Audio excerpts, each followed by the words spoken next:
हम पढ़ने जा रहे हैं चैप्टर नंबर 12 कविता जो है पद्य से संबंधित, उसका नाम है अग्निपथ और इसके जो लेखक हैं एक कवि जो हैं वो है हरिवंश राय बच्चन, जो कि अमिताभ बच्चन के पिताश्री हैं, है ना। तो अब इस चैप्टर को पढ़ने से पहले हम आपको जीवन परिचय एक बार समझा देते हैं, उसके बाद हम चैप्टर पढ़ेंगे। तो देखिए, हरिवंश राय बच्चन जी का जन्म उत्तर प्रदेश के इलाहाबाद शहर में 27 नवंबर 1960 को हुआ, है ना। 27 नवंबर 1960 को हुआ। उसके बाद देखिए, बच्चन इनका माता पिता द्वारा प्यार से लिया जाने वाला नाम था, जिसे इन्होंने अपना उपनाम बताया। बच्चन नाम क्या है? उपनाम। माता पिता ने इन्हें प्यार से बोला बच्चन और इन्हें उपनाम बताया गया है, ठीक है। उसके बाद देखिए अगला, बच्चन कुछ समय तक विश्वविद्यालय में प्राध्यापक रहने के बाद भारतीय विदेश सेवा में चले गए। पहले विश्वविद्यालय में क्या रहे? ये विश्वविद्यालय में प्राध्यापक रहे, शॉर्टकट में लिख देते हैं हम, है ना। उसके बाद ये विदेश सेवा के लिए चले गए, ठीक है, विदेश सेवा के लिए चले गए। उसके बाद देखिए अगला, इस दौरान उन्होंने कई देशों का भ्रमण किया और मंच पर ओजस्वी वाणी में काव्य पाठ के लिए विख्यात हुए, यानी कविता का पाठ ये करते थे, है ना, कविता पाठ किया करते थे, यानी कविता सुनाते थे। बच्चन की कविताएं सहज और संवेदनशील है, सहज भी है और संवेदनशील। इनकी रचनाओं में व्यक्ति वेदना, राष्ट्र चेतना और जीवन दर्शन के स्वर मिलते हैं। इन्होंने आत्मविश्लेषण वाली कविताएं भी लिखी है, जो कि हम किसी भी विषय का क्या करते हैं? विश्लेषण करते हैं कि ये ऐसा है कि नहीं। आगे देखिए, राजनीतिक जीवन के ढोंग, सामाजिक असमानता और कुरीतियों पर व्यंग किया है। क्या क्या चीजों पर? राजनीतिक जीवन के ढोंग, सामाजिक असमानता, है ना, जो समाज में फैली बुराई है, और कुरीतियां हैं, उन पर व्यंग किया है। कविता के अलावा बच्चन ने अपनी आत्मकथा भी लिखी है। कविता के अलावा क्या क्या लिखा है इन्होंने? ये कविता तो करते थे, फिर आलोचना भी लिखी है, आत्मकथा, ठीक है। आत्मकथा किसकी लिखी जाती है? अपने स्वयं की, ठीक है। जैसे कि हम अपनी भी कोई कहानी लिखेंगे तो वो हम क्या कहलाएगा?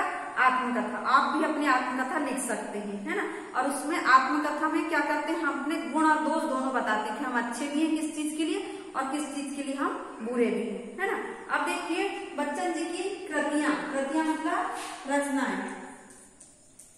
रचनाएं कौन कौन सी हैं इनकी, ठीक है। जैसे सबसे पहले मधुशाला, निशा निमंत्रण, एकांत संगीत, मिलन यामिनी, आरती और अंगारे, टूटती चट्टाने, रूप तरंगिणी और आत्मकथा के 4 खंड, क्या भूलूं क्या याद करूं, नीड़ का निर्माण, फिर बसेरे से दूर, 10 द्वार से सोपान तक, है ना। ये सब इनकी रचनाएं, ये आप बुक से पढ़ेंगे। उसके बाद देखिए, बच्चन साहित्य अकादमी पुरस्कार, सोवियत भूमि पुरस्कार और सरस्वती सम्मान से सम्मानित हुए। इन्हें सम्मान भी मिला है। कौन कौन से सम्मान मिले हैं इन्हें? देखिए, साहित्य अकादमी, शॉर्टकट में लिख देते हैं हम, सोवियत भूमि नेहरू पुरस्कार और सरस्वती सम्मान,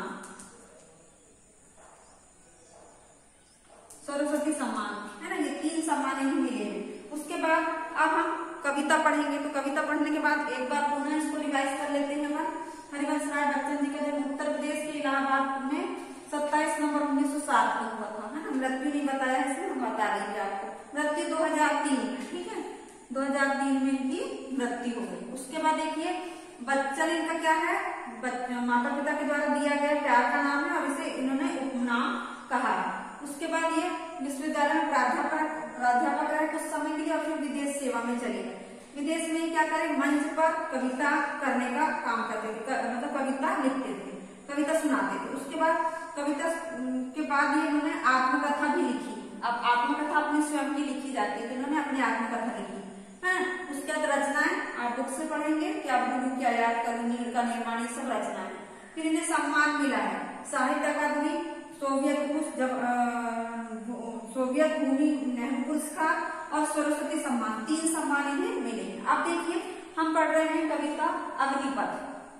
अग्नि मतलब आग यानी कि कठिनाई, और पथ मतलब रास्ता। हमारे जीवन का रास्ता कैसा है, बड़ा कठिन है। किसकी तरह है, आग की तरह है। उसी को इस कविता में इन्होंने संबोधित किया है। तो प्रस्तुत कविता में कवि ने संघर्षमय जीवन को अग्निपथ कहते हुए मनुष्य को यह संदेश दिया है कि राह में सुखी रूपी छाह की चाह न कर अपनी मंजिल की ओर कर्मठता पूर्वक बिना थकान महसूस किए ही बढ़ते जाना। जैसे हम सोचते हैं कि हम अपना जीवन जी रहे हैं, उसमें सुख ही सुख आए, दुख नहीं आए, तो ऐसा हमको कभी नहीं सोचना चाहिए, क्योंकि अगर सुख आता है तो दुख भी आएगा, है ना, क्योंकि एक सिक्के के पहलू। अगर दुख आता है तो स्वाभाविक सी बात है कि वो हमेशा नहीं रहेगा, सुख आएगा। इसलिए कभी भी हम अपना जो जीवन जी रहे हैं उसमें कभी भी छाह की मतलब सुख की अनुभूति कभी नहीं करना चाहिए कि हमेशा सुख रहे। कविता में शब्दों की पुनरावृत्ति कैसे मनुष्य को आगे बढ़ने की प्रेरणा देती। बार बार पुनरावृत्ति है, बार बार उसी शब्द को बोला गया है, अग्निपथ अग्निपथ अग्निपथ। क्यों बोला गया है, ताकि मनुष्य जो है आगे बढ़ने की वह जो पंक्तियां हैं वह हमें आगे बढ़ने की प्रेरणा देती है। तो हम अब देखिए कविता आपको सुनाने जा रहे हैं। अग्निपथ, अग्नि मतलब आग या कठिन, और पथ यानी रास्ता, ठीक है। तो हमारा जो जीवन है वो कैसे रास्तों से भरा है, कठिनाइयों से भरा हुआ है, और उससे बढ़कर हमको आगे जाना है। आग से युक्त हमारा मार्ग है। अगर आग रास्ते में रख दी जाए तो हम उस पर चल पाएंगे क्या, नहीं चल पाएंगे। क्यों, क्योंकि वो क्या है, उस समय जल जाएंगे। तो वैसे हमारे जीवन का रास्ता कैसा, बड़ा कठिन है, और उस पर अगर हम चलते हैं तो हमें बिल्कुल मजबूत होकर चलना पड़ेगा, है ना, भटकना नहीं है हमको, बस आगे चलते जाना है। तो देखिए अग्निपथ अग्निपथ अग्निपथ, है ना। वृक्ष हो भले खड़े, यानी वृक्ष हमारे रास्ते में, वृक्ष भले ही खड़े हो घने हो बड़े, चाहे बहुत अधिक घने हो और बड़े हो, एक पत्र छाह भी मांग मत, यानी एक भी ऐसा नहीं सोचना है कि हमको रास्ते में छाह मिले। जैसे हम पैदल चल चल कर आ रहे हैं तो ऐसा लगता है, गाँव कभी अपन जाते हैं तो रास्ते में पेड़ वगैरह मिलते तो हमको लगता है अगर रुक जाए। आजकल तो हम पैदल जाते ही नहीं, लेकिन पहले जमाने में लोग पैदल जाते थे तो सोचते थे कि थोड़ी देर रुककर विश्राम कर ले। तो कभी यहाँ पर क्या कहना चाह रहे हैं बच्चन जी कि हमको ऐसे छाह की आस करना नहीं चाहिए, क्योंकि फिर उठ के हमको जाना ही है आगे, तो हमको छाह की आस नहीं करना।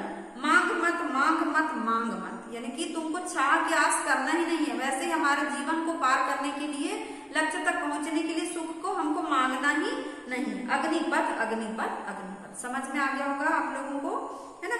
उसके बाद देखिए अगली पंक्तियां क्या है, तू न थकेगा कभी, तू न थमेगा कभी, तू न मुड़ेगा कभी। यानी कहते हैं अगर अपना लक्ष्य अपने मन में रख लिए कि हमको वहां पहुंचना ही है, तो हम कभी थकेंगे नहीं, कभी हम रुकेंगे नहीं, और कभी मुड़कर पीछे की रास्ते को देखेंगे नहीं। कर शपथ कर शपथ कर शपथ कर शपथ, शपथ का मतलब होता है कसम। कभी भी मतलब हमको क्या बोला गया है कि कसम खा कि तू कभी रुकेगा नहीं, थमेगा नहीं और मुड़ेगा नहीं, ठीक है। अग्निपथ अग्निपथ अग्निपथ, देखो कितनी बढ़िया कविता है। अब देखिए लास्ट वाली पंक्ति, यह महान दृश्य है, यानी जीवन का दृश्य कैसा, बड़ा महान है। चल रहा मनुष्य, और उस महान दृश्य के सामने से मनुष्य क्या कर रहा है, चल रहा है। अश्रु स्वेद रक्त से लथपथ, अश्रु मतलब आंसू आ रहे हैं, क्योंकि बड़ा कठिन रास्ता है, जीवन भी बड़ा संघर्षमय है, तो हमारे आंसू आ रहे हैं, हम रो रहे हैं। स्वेद, स्वेद यानी पसीना आ रहा है, चल चल कर पसीना आ रहा है। रक्त से, खून भी निकलने लगा है पैरों से, है ना, चल चल कर।